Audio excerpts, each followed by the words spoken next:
오늘은요, 믿음으로 포장한 무모함의 결말이라는 제목으로 하나님 말씀 나누도록 하겠습니다. 네, 우리가 이런 적 참 많죠. 이번 기회만 잡으면, 이 사업만 성공하면, 유학만 가면. 근데 우리가 그 순간에 다 괜찮을 줄 알고 뭔가 열심을 내는데, 이스라엘 백성들처럼 오늘 말씀에 나온 하나님의 말씀, 그 언약궤가 나와 상관없고 전혀 말씀이 들리지 않았던 적이 굉장히 많지 않습니까? 자, 오늘 본문 속 이스라엘 백성들도 똑같습니다. 눈물도 흘렸고 결단도 있었고 자신감도 넘쳤습니다. 그런데 결정적으로 말씀이 없었다는 것이죠. 자, 39절 보겠습니다. 모세가 이 소식을 모든 이스라엘 자손들에게 전하자 그들이 매우 슬퍼했습니다. 자, 무슨 소식을 들었길래 이렇게 슬퍼했을까요? 자, 25절 어제 말씀에 나오죠. 너희들 가지 마. 광야로 들어가, 홍해길로 해가지고 광야로 들어가. 너희들은 훈련이 조금 더 필요해. 그죠? 일주일이면 갈 거리를 1년에, 그죠? 40일을 1년을 쳐가지고 1년에 하루를 1년을 쳐서 40년 동안 돌아가게끔 하신다는 소식을 들은 거예요. 엄청 슬퍼했습니다.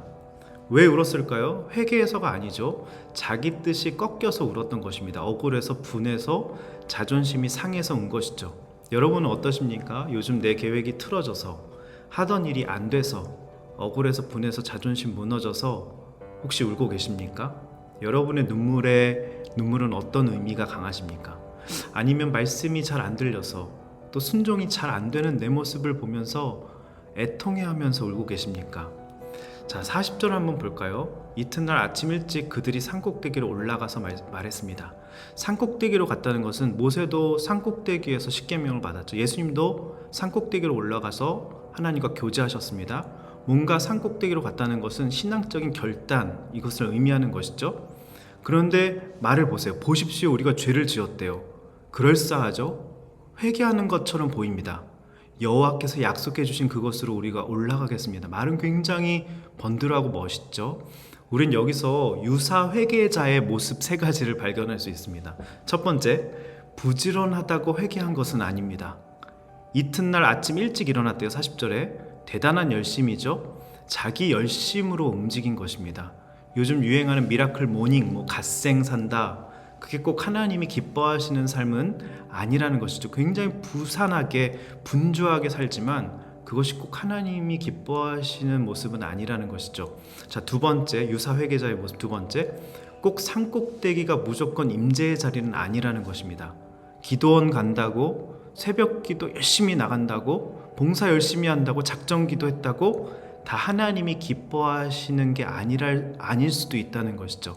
세 번째, 말은 굉장히 그럴듯하게 하죠. 죄를 지었습니다. 하나님 죄송합니다. 그죠? 근데 뭐라고 합니까? 우리가 올라가겠습니다. 굉장한 믿음처럼 보이죠? 하나님의 약속해 주신 그것으로 약속도 언급을 합니다. 근데 내 길, 내가 정하고 간다고 한 것이나 마찬가지잖아요. 그죠? 결국 이 말인 겁니다. 잘못한 건 알겠습니다. 인정하지만 저는 제가 원하는 대로 가겠습니다. 라는 것이죠. 제가 청년 사역을 오래 했잖아요. 그죠?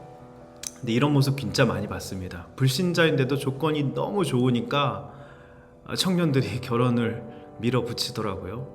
새벽마다 작정 기도한 응답이라고 합니다. 그 사람을 하나님이 원하실까 제가 물으면요, 교회 나올 생각 있대요. 저한테 막 화를 냅니다. 저도 자기도 다 기도해 봤대요. 결국에 하나님이 아니라 하셔도 자기는 하겠다는 거 아닙니까? 회개가 아니죠. 정중한 통보입니다. 불신앙인 것이죠. 여러분, 비단 결혼만 그럽니까? 투자, 사업, 자녀 교육, 인간관계, 직장 문제, 우리가 얼마나 이렇게 살아가고 있는지 모릅니다. 우리의 모습이라는 것이, 저의 모습이라는 것입니다. 제가 그랬어요. 유학 막 강행할 때 다 반대하는데 눈이 멀어가지고 제가 그랬습니다. 네, 41절 보세요. 그러나 모세가 말했습니다. 어째서 너희는 여호와의 명령을 순종하지 않느냐? 굉장히 그럴싸해도 모세는 속일 수가 하나님은 속일 수가 없습니다. 너희가 순종하는 거 아니다. 너희들이 가면 성공하지 못할 것이다 라고 단호하게 말씀하시죠. 하나님은 속지 않으십니다. 여러분의 기도에, 지극정성에, 봉사에 절대로 속지 않으세요. 열심히 새벽 기도한다고, 작정기도 한다고 열심히 봉사한다고 결코 하나님은 속지 않으십니다. 하나님은 딱 한 가지만 보세요. 내 말을 듣고 있는지, 내 말에 순종하는지. 저는 여러분이 하나님의 명령에 순종하지 않았다면 자기 열심으로 한 모든 결정과 계획들이 성공하지 않게 되기를 바랍니다. 할렐루야. 아무도 아멘 안 하시네요. 저는 말씀대로 설교하고 있는 겁니다. 자, 제가 왜 이런 말을 하냐면 42절 보겠습니다. 여호와께서 너희 가운데 계시지 않는데요. 아무리 일이 잘 되면 뭐합니까? 하나님이 함께 하시지 않는데. 하나님이 함께 하시지 않는데 잘 되는 것은 저주입니다, 여러분. 올라가지 말아야 되는 것이죠. 내가 올라가서 이뤄보겠다는 나의 열심을 신앙으로 굉장히 포장하는 사람들이 많다는 것입니다. 만약 그 일이 올라가는 일이 성공했더라면요, 그게 하나님 없는 길인 줄도 모르고 계속 갔을 겁니다. 그래서 하나님은 막으시는 것이죠. 실패하게 하십니다. 그 실패는 벌이 아니라 하나님의 돌아오라는 사인이죠. 은혜입니다. 여러분의 왜 그 투자가 실패한지 아십니까? 여러분의 그 만남이 왜 깨진지 아십니까? 여러분의 일이 꼬이고 관계가 왜 어그러지는지 아십니까? 하나님이 함께 하시지 않기 때문입니다. 모든 문제의 핵심은 하나님이 지금 나와 함께 하시느냐 아니냐, 그거에 달려 있다는 것이죠. 43절 보겠습니다. 자, 아말렉 사람들과 가나안 사람들이 거기서 너희를 대적할 것이고 올라가면 이런 일이 벌어질 거래요. 하나님 다 알려주십니다. 너 실패할 거야, 성공하지 못할 거야, 너 칼에 쓰러질 거야 말씀하시죠.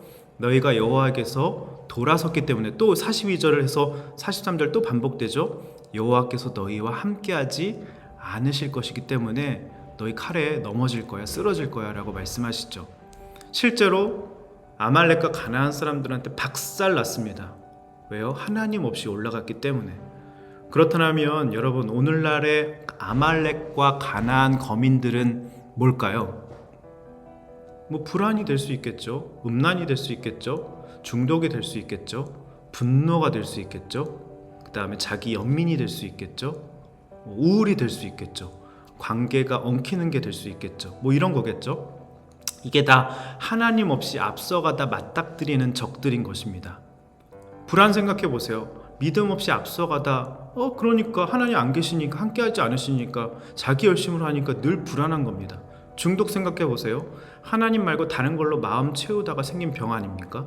관계 문제 어떻습니까? 말씀보다 감정 따라서 내가 저 사람 너무 좋으니까 반드시 만나야 돼, 조건 보고 만나야 돼, 그러다가 감정 따라 움직이다가 터지는 거 아닙니까?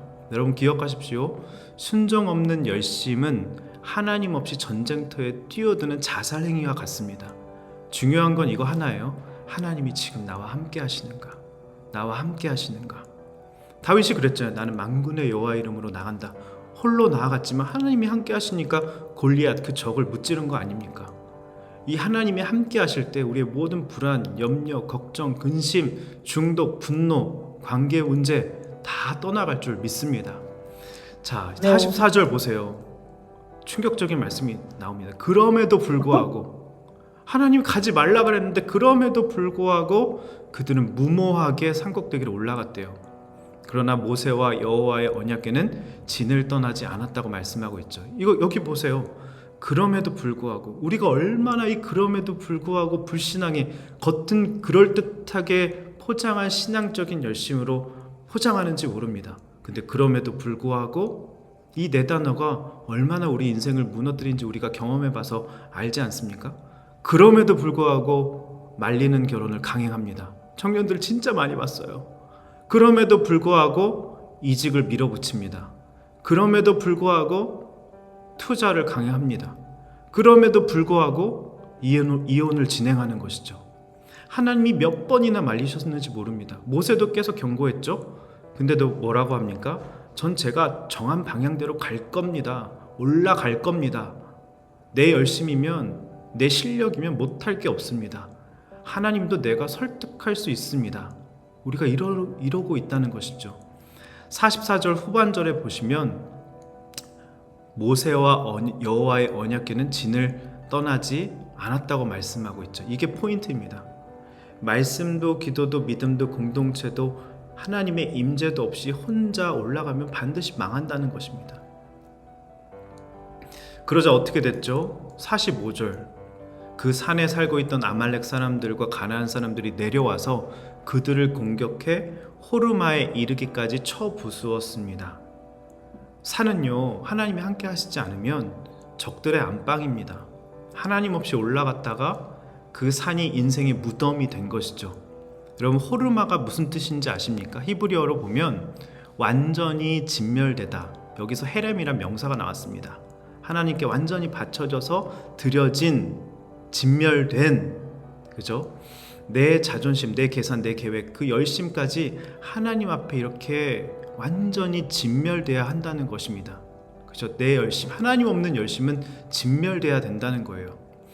자, 말씀을 맺겠습니다. 여러분, 지금 여러분이 가시는 그 길, 어떤 길을 가고 계십니까? 요즘에 어떤 길로 가고 계세요? 혹시 그럼에도 불구하고 가는 길은 아닙니까? 지금 밀어붙이는 그 결정, 계획, 하나님이 정말 함께하고 계십니까? 하나님의 언약궤가 함께하고 있습니까? 공동체에서 인정을 받고 있습니까? 모세로부터 지지를 받고 계세요? 만약 그 길이 내 고집과 내 열심과 내 자존심과 내 열심에서 나온 거라면 오늘 반드시 여러분 멈추시기를 바랍니다. 그리고 어디로 가야겠어요? 하나님의 말씀에 순종해서 광야로 가야죠. 무모하게 올라가는 게 아니라 순종의 광야로 가야 되는 것이죠. 물론 그 광야는 힘듭니다. 돌아야 돼요. 그리고 힘듭니다. 어렵습니다. 하지만 광야는 하나님이 함께 하시는 자리죠. 그 광야는 내 미성숙이 깎이는 자리고, 내 불평불만이 깎이는 자리고, 내 불신앙이 다 드러나서 주님 앞에 훈련받는 자리입니다. 그 광야의 자리가 지금으로서는 하나님이 부르시는 축복의 자리라는 것이죠. 네, 이 시간 기도하기를 원합니다.